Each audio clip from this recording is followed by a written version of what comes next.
Station चातुर्मास 2023 श्रीमद् भगवान महावीर स्वामी जी को तथा राष्ट्र संत आचार्य श्री आनंद ऋषि जी महाराज साहब को वंदना करते हुए अत्र विराजित परम पूज्य श्री अर्चना श्री जी महाराज साहब, परम पूज्य श्री अनंता श्री जी महाराज साहब, परम पूज्य श्री सुरभि श्री जी महाराज साहब आपके सानिध्य में कोजागिरी पूर्णिमा निमित्त प्रस्तुत करते हैं इलायची कुमार से लेकर केवल ज्ञानी इलायची कुमार की यात्रा, यानी इलायची कुमार का वैराग्य।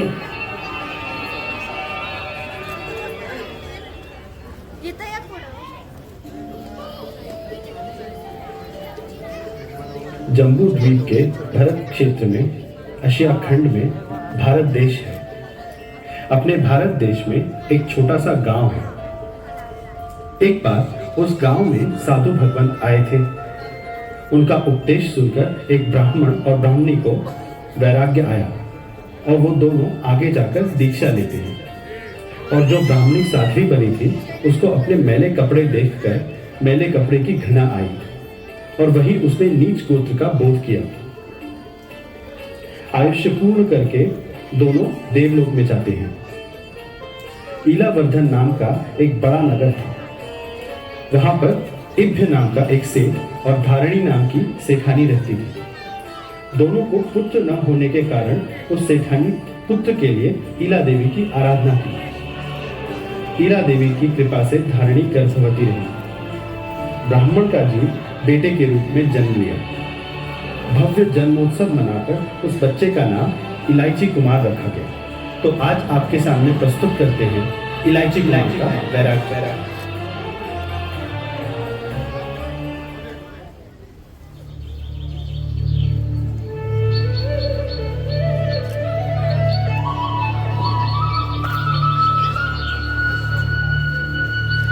बेटा इलायची, सूर्य रश्मियां प्रकट हो चुकी है।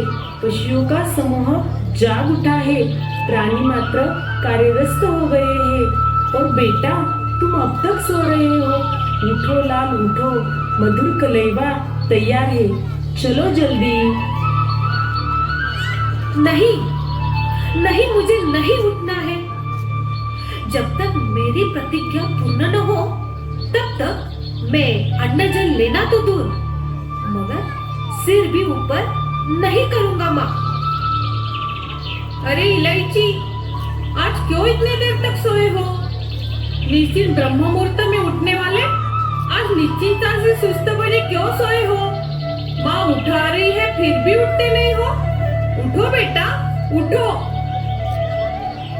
भैया, ओ मेरे अच्छे भैया, क्या आज तुम्हें कुछ अस्वस्थता मालूम हो रही है? जो इस तरह तुम खिन्न चेहरा लिए बैठे हो, क्या सिर दर्द हो रहा है? लो, मैं सिर दबा देती हूँ। तुम सभी को मेरी मजाक सूझी है, मगर मैं हाथ जोड़कर स्पष्ट कहता हूँ कि जब तक मेरी प्रतिज्ञा पूर्ण न होगी मैं कुछ नहीं खाऊंगा। लाल, कहो ना, ऐसी कौन सी प्रतिज्ञा धारण कर ली है तुमने? तुम तो हमारे एकाकी लाल हो। प्रतिज्ञा कहो, हम पूर्ण करने का प्रयास करेंगे, मगर उदास मत बनो।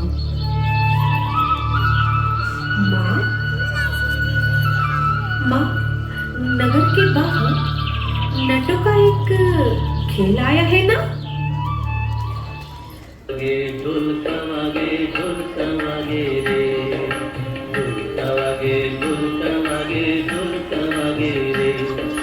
झुमक झुमक छनक छुम घुंघरू आगे रे।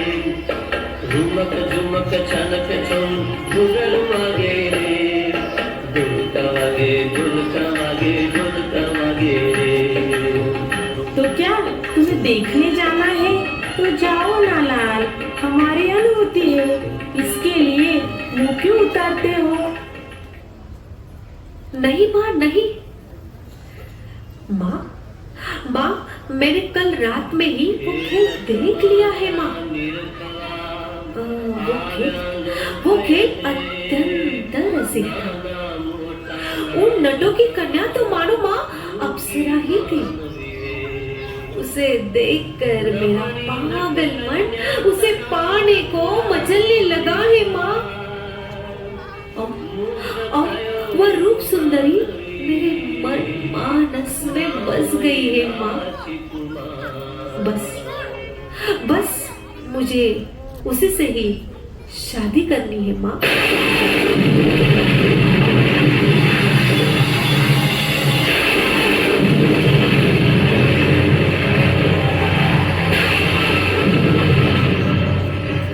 एक मिनट के लिए सबको गहरा धक्का सा लगता है। माता पिता को ठंडा पसीना छूट जाता है। दुखाश्रु उनकी आंखों से फूट पड़ते हैं। व्यथित हृदय लिए पिता बोलते हैं, बेटा कैसी पागल सी बातें कर रहे हो। कहाँ तो अधम कुल और कहाँ हमारा चिर परिचित उच्चतम कुल। बेटा कम से कम अपनी खानदान का तो अवलोकन करो। उस कन्या पर क्या फिदा होते हो। ऐसी रूप सुंदरिया तुम्हारे चरणों की पुजारी बन सकेगी। इन खोटे विचारों को दिलो दिमाग से निकाल दो और प्रसन्न होकर हमारी पीड़ा का निवारण करो। हाय हाय बेटा, कैसी वज्र प्रहर सी बातें कर रहे हो। कुल के दीपक तुम्हारे कुमार्गामी बनने पर कुल कैसे चलेगा। बेटा हम तुम्हारा विवाह कई सुंदर कन्याओं के साथ कर देंगे। भैया मैं स्वयं मेरी भाभी को दिखाऊंगी। किसी अच्छे कुल खानदान की लड़की को जीवन संगिनी बनाओ। इतने उतावले मत बनो, जरा हमारी भी सुनो। बस एक बार नहीं मगर लाख बार तुम सबसे अधिकार की भाषा से कहता हूँ कि मैं नटकन्या के अलावा किसी से भी शादी नहीं करूंगा। दूसरे चाहे अप्सरा ही क्यों ना हो। घर के सारे सदस्य हताश हो जाते हैं। इधर अर्धरात्रि में ही इलायची कुमार घर से निकल पड़ता है और नगर के बाहर जहां नटों का तंबू तना हुआ होता है वहां आता है। रात में सब दरवाजे बंद रहते हैं। वह बाहर से ही उन्हें द्वार खोलने की विनती करता है।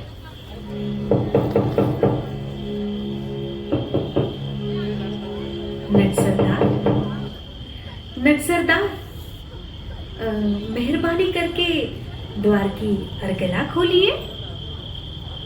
कौन है इतनी शून्य अंधकारमय रजनी में? चोर तो नहीं?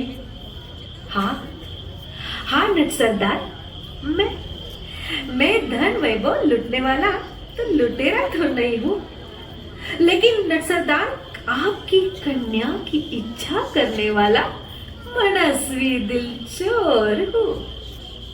आप द्वार खोलिए नट सरदार, कृपा करके अरगला खोलिए।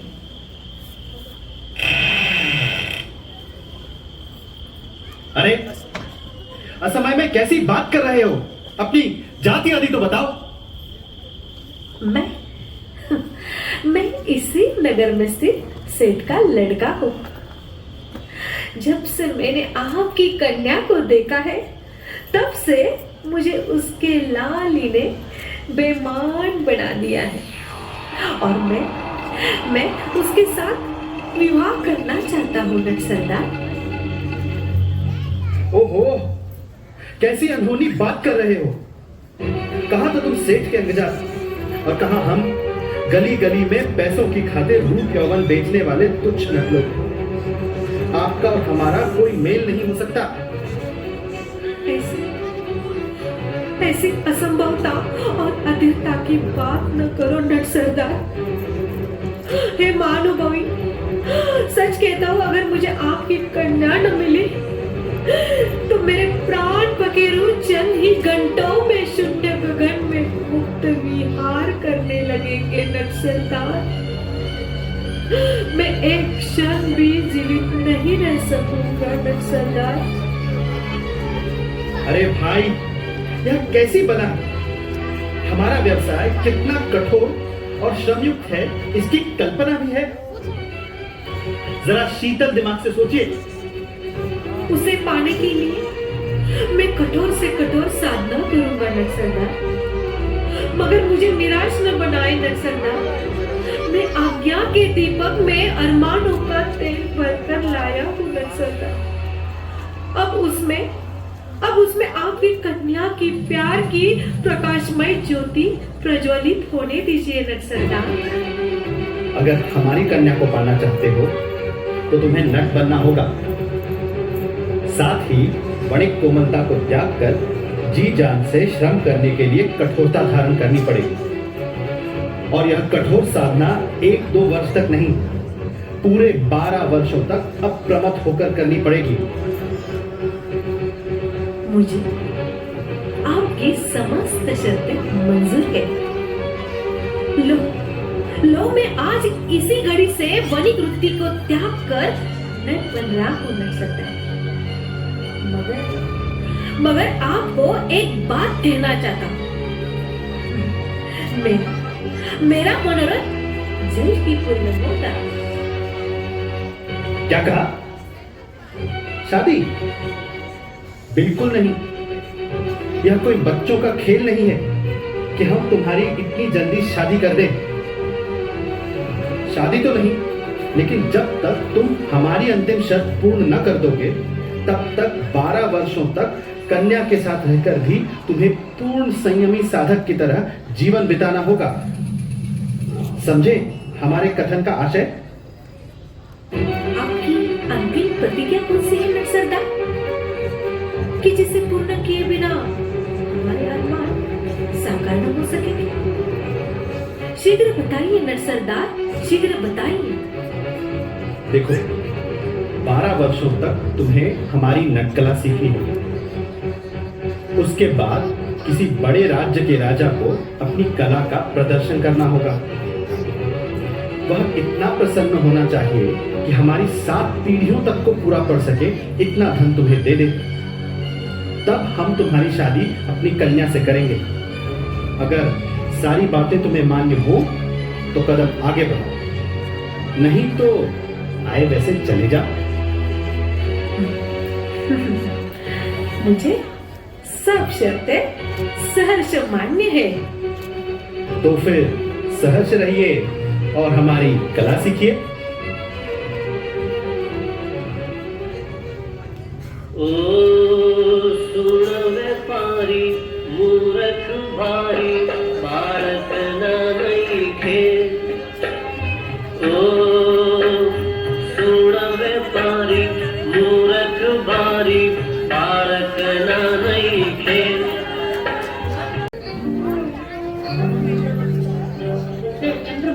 रात आती है, कहीं कहीं मेरी बात भी आती है।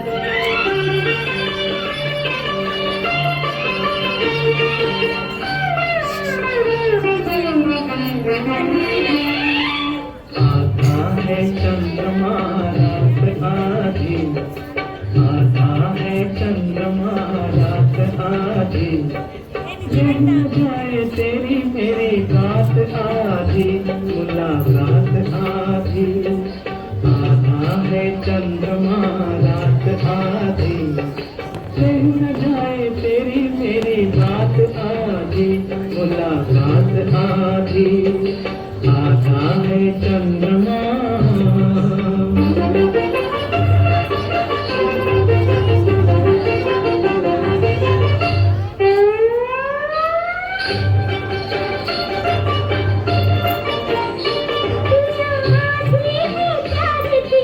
चंद्रमा रात आधी,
प्यास होगी नहीं क्या ये पूरी, आस कब तक रहेगी अधूरी, प्यास होगी नहीं क्या ये पूरी, प्यासा प्यासा पवन प्यासा प्यासा गगन, प्यासे तारों की भी बारात आधी, आधा है चंद्रमा रात आधी, कह न जाए तेरी मेरी बात आधी, मुलाकात आधी, आधा है चंद्रमा।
मृगनयनी, सो रही हो या जाग रही हो? स्वामी, नींद तो आज मुझसे कई महीनों से रूठ गई है। लाख लाख मनवार के बावजूद भी वो मेरे पास आते नहीं है। रानी, रानी तुमने कभी निद्रा देवी से नहीं आने का कारण नहीं पूछा? आप भी खूब है। हाँ, एक बार उसे पूछा तो वो बोली, तुम्हारे 12 वर्षों की विहाराग्नि इन दिनों इतनी सतेज हो गई है कि जलने के भय से वो तुमसे दूर ही रहना चाहती है। बस इसी से वो नहीं आती है। रानी निद्रा देवी कितना सत्य कहती है।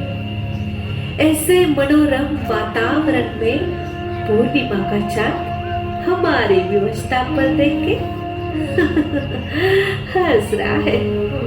और वो चकोर पक्षी हमें देखकर संतोष की सांस ले रहा है। मंद मंद मलयाचल का समीर मंथर गति से बह रहा है। अब तो मैं पूरा हताश हो गया हूँ। यह सुख दुख असह्य हो गया है। सच है स्वामी, सच है। मैं भी इसी भिन्नता की पीड़ा से परेशान हूँ। मेरे पिता कसाई से भी ज्यादा कठोर है। इतने मोहक वातावरण में जहाँ प्राणी मात्र चैन की सांस ले रहा है, वहाँ हम परेशानी की घड़ियों में गुजर रहे हैं। यह हमारा कितना दुर्भाग्य है। आज की रात अत्यंत लंबी सी प्रतीत हो रही है। मन अधीर हो उठा है। पागलपने मन को समझाने पहुंचे हुए व्यक्ति को भी टेढ़ी खीर है, तो हमारे जैसे सामान्य मानवों का तो कहना ही क्या। कुछ ऐसी बातें करो कि रजनी जल्दी पसार हो जाए।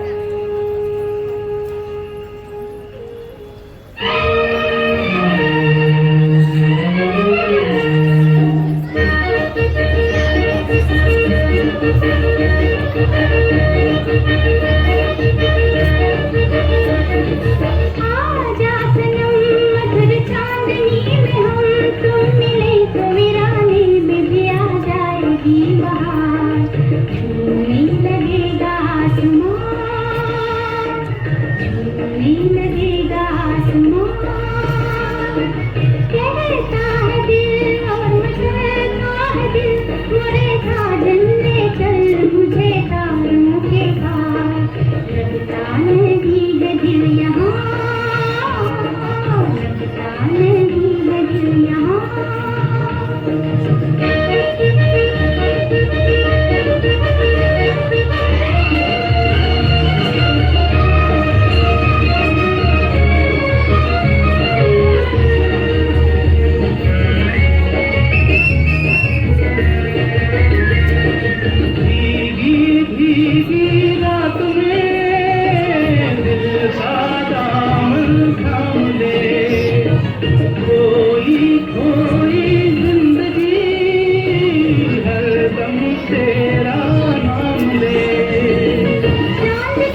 जिंदगी है एक सफर, कौन जाने कल किधर।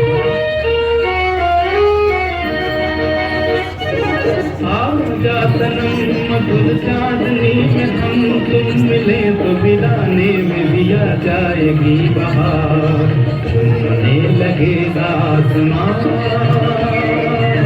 झूमने लगेगा आसमां। कैसा है दिल और कैसा है दिल, मुझे साजन ले चल मुझे तारों के पास, लगता नहीं है दिल यहाँ, लगता नहीं है दिल यहाँ।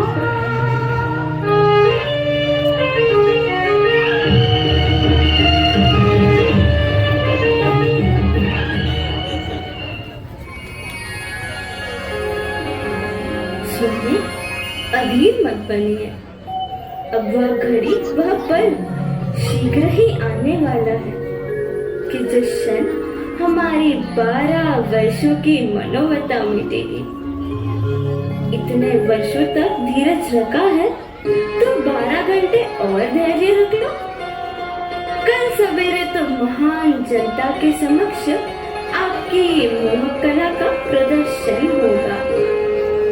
राजा क्या, देवेंद्र भी प्रसन्न हो जाए, इतने आप कला के सिद्ध हस्त एवं कुशल हो गए हो। बात एक रात की ही है, बस राजा को रिझाने के लिए अभी से ही सजने की तैयारी कर लो।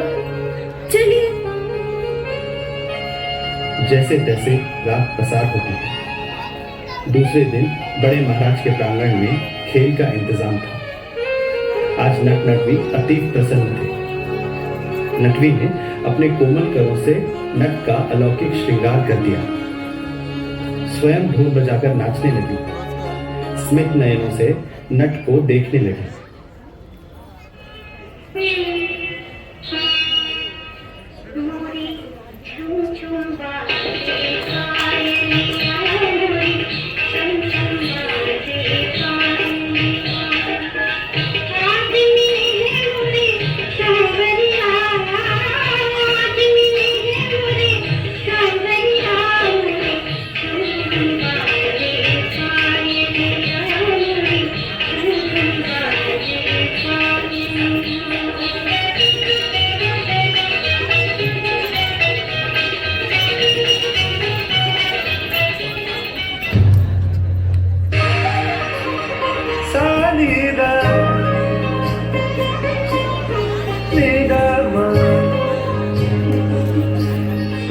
Sari sari sagama sari sari sagama sari sari sari sari sagama sari sagama sari sari sagama sari sagama sari sari sagama sari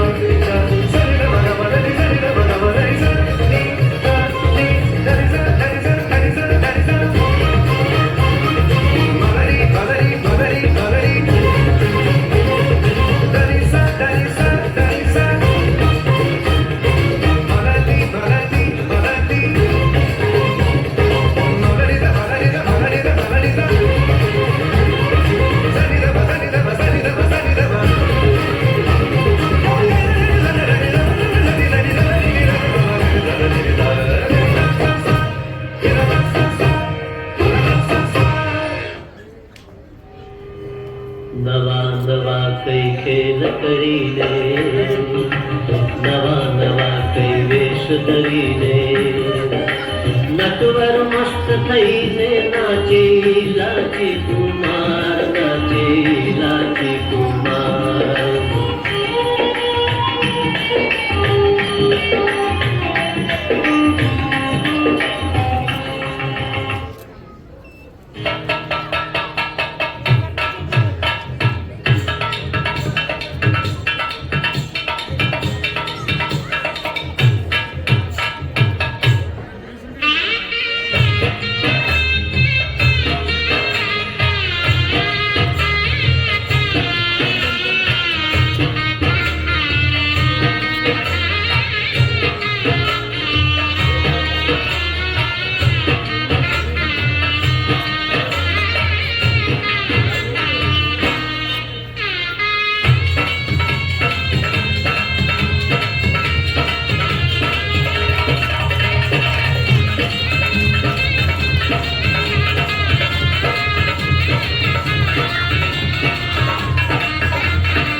चल रहा था।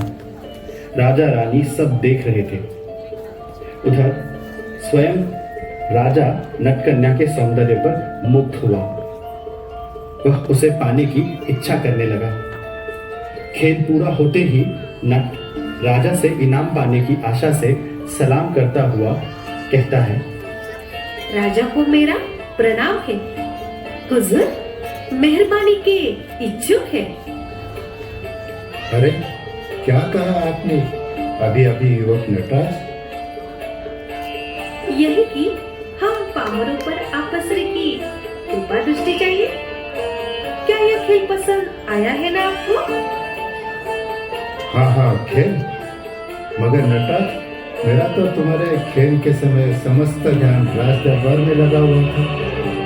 कारण कल राज्य में असामान्य घटना घटी। उसके विचार में मेरा मन विचारा। मैंने तो जरा भी आपका खेल देखा नहीं। दूसरी बार खेलो। ठीक है, आज मैं अपनी साधना को बुद्धिमान करने के लिए सब कुछ कर सकता हूँ। राजा सोचता है, बार बार बहाने निकाल यह नट जब तक उत्साही होकर ऊपर चढ़ेगा तो फिर गिरकर मर जाएगा, और तब सहज ही वह कन्या मेरे हाथ लग सकेगी। वह एक दो बार नहीं बल्कि 4 बार बहाने बनाता है। जब 5वीं बार पुनः पूर्ण उत्साह से चढ़ता है तब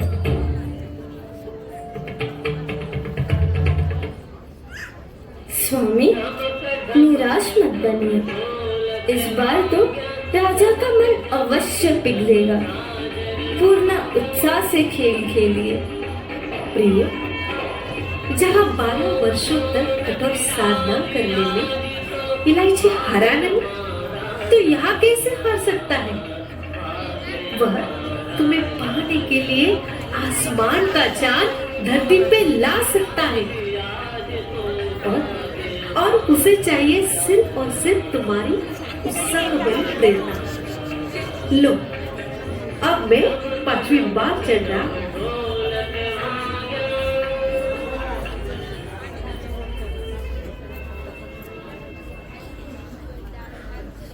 નટીએ ઢોલક પર તાળી પીટી, પગના ઝાંઝરનો રણકાર કર્યો અને ગીત લલકાર્યું.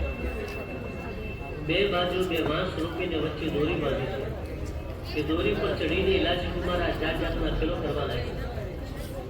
જીવનું જોખમ થાય એવો અનુભવ થયો. કેટલીક ક્ષણોએ લોકોને લાગ્યું કે હમણાં નથી પડશે, પણ आशा થઈ થઈ કરતો ચડિયો દોરી પર ઉમંગે, દાન તણી આશા મીઓ से तेरे खूब तरंगे. घड़िक जुए राजानी सामे, घड़िक प्रियानी सामे, पण राजा तो ताकी ताकी जुए छोकरी सामे. जात जात ना खेल बतावी उतरी आवी उभो, जो नाराए राजी राजी थई वधावी लीधो, सौए वधावी लीधो. ए खेल करे परिवार, खेल करे परिवार. मोह से थई अंगैलाची, ना समझो तलवार. के राजानी तानत बगड़ी, पामी सके ना पारे. खेल करे परिवार.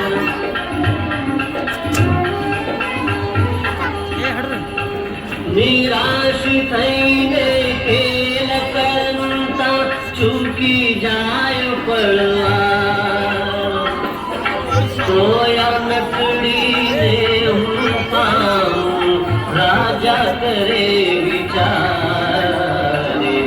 खेल करे परिवार, खेल करे परिवार. अरे नीचे बैठो सब. ओ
इलायची की नजर खेल करते करते दूर की एक प्रांगण में गई, जहां युवा सुंदरी एक युवक साधक को आहार बेरा रही थी। सुंदरी देने के लिए अत्यंत आग्रह कर रही थी, मगर त्यागी दृष्टि से नहीं कर रही थी, ऊपर आंख भी नहीं कर रहे थे। यह देखकर इलायची की विचारधारा पलट गई।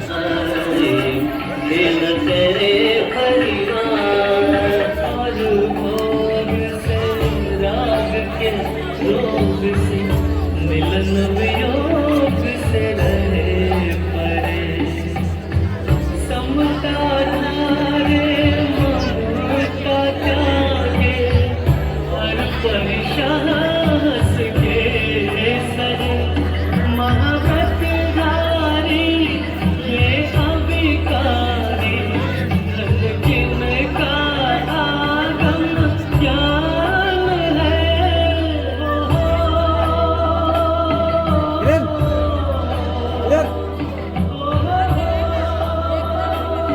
इलायची की नजर खेल करते करते दूर की एक प्रांगण में गई, जहां युवा सुंदरी एक युवक साधक को आहार बेरा रही थी। सुंदरी देने के लिए अत्यंत आग्रह कर रही थी, मगर त्यागी दृष्टि से नहीं कर रहे थे, ऊपर आंख भी नहीं कर रहे थे। यह देखकर इलायची की विचारधारा पलट गई। वह विचार में पड़ गया, कहां तो ये त्यागी मुनि अणगार और कहा मैं पामर। वही मुनि को धन्य मानकर स्वयं को धिक्कारने लगे। पश्चाताप की अग्नि उनके कर्मों को राख करने लगी। स्वामी, पास पर इतनी खिन्नता एवं स्थिरता से क्यों रुक गए? अब तो राजा भी प्रसन्न हुए से दिख रहे हैं। शीघ्र उतरिए ना। राजा इनाम देने को और मैं वरमाला पहनाने को अत्यंत उत्सुक हो गई हूँ। जल्दी से नीचे आइए ना। इधर इलायची को गहरे पश्चाताप से केवल ज्ञान, केवल दर्शन की प्राप्ति हो जाती है। नीचे उतरकर नटकन्या जब शादी के लिए आग्रह करती है, तब वह इलायची कुमार कहता है,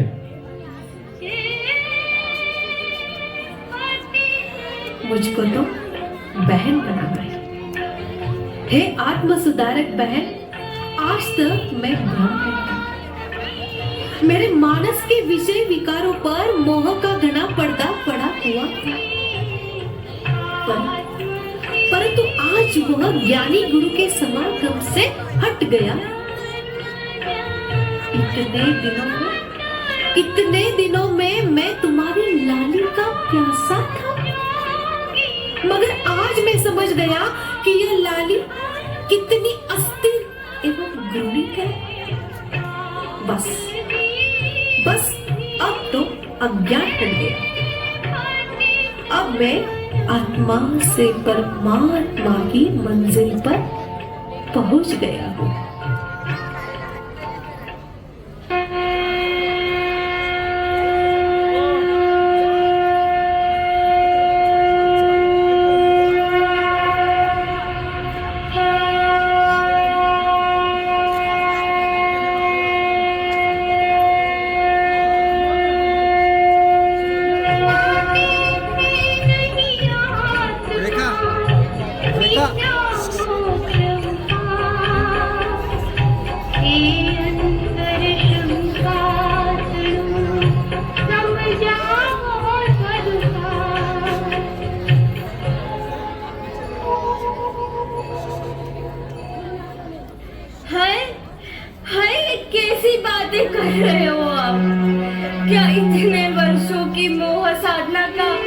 यही निकाल लगने वाला था।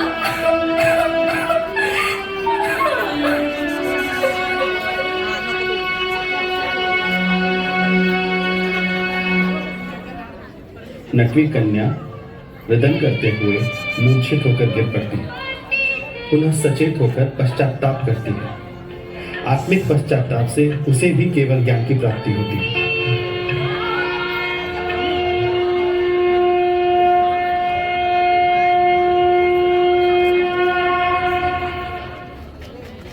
इधर राजा रानी को भी घोर पश्चाताप होता है। अरे मेरे पास इतनी सुंदर रानी होने के बाद भी मेरा पागल मन इस नटवी पर आ गया। यह मेरा कितना अज्ञान है। मैं किस बात का अहंकार कर रहा हूँ। यह तो सब क्षणिक है, अस्थिर है। स्थिर तो केवल मेरी शुद्ध आत्मा है। बस मुझे आत्मा से परमात्मा की ओर यात्रा पर निकलना है।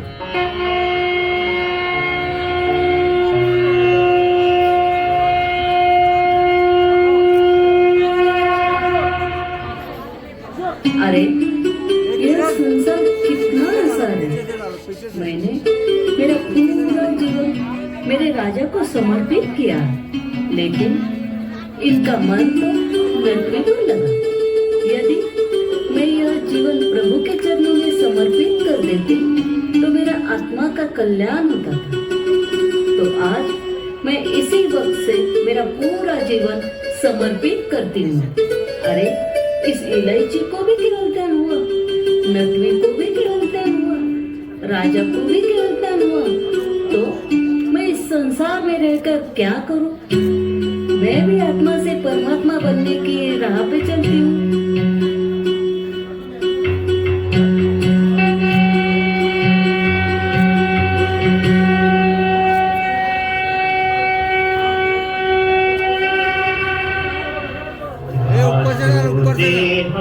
देहाध्यासती आत्मा देह समान, बढ़ते बनने भिन्न प्रगट दर्शने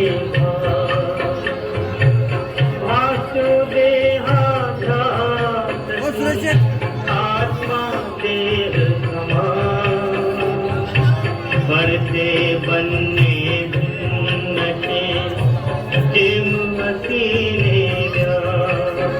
पश्चाताप के द्वारा राजा रानी को भी केवल ज्ञान प्राप्त हो जाता है। धन्य है ऐसे भोग से त्याग के दिव्य पथ पर प्रयाण करने वाले महामुनि इलायची कुमार।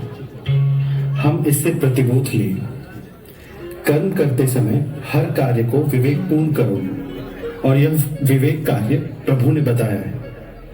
तो मित्रों, हमारा जन्म जैन कुल में हुआ है और हमसे भूल होना स्वाभाविक है। तो उस भूल को स्वीकार करके हमें मन से उसका पश्चाताप करना चाहिए और केवल ज्ञान की प्राप्ति करनी चाहिए।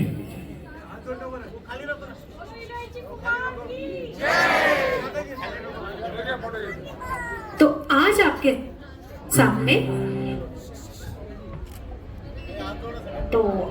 सामने इलायची कुमार का वैराग्य, यह नाटिका जिन्होंने प्रस्तुत